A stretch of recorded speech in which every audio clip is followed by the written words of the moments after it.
today we're going to be reviewing Bustafellows, the game that took me a really long time to finish. It's a really long game. So our main character here is the one with the orange head and red shirt. If you don't change her name is Tetua.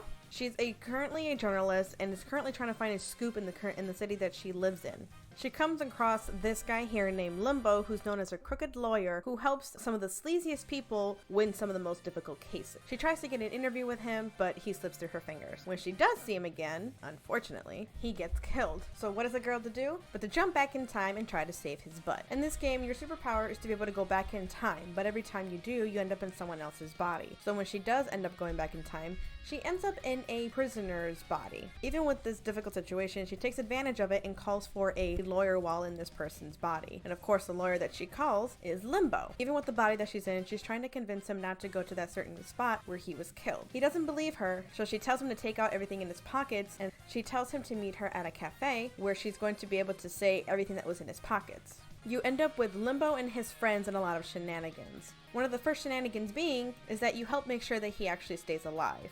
So with his friends and their talents, they recreate the scene to make sure that not only does he live, but they also find the culprit who is trying to take his life. Of course, one of the first male options, which is the main male option, is Limbo.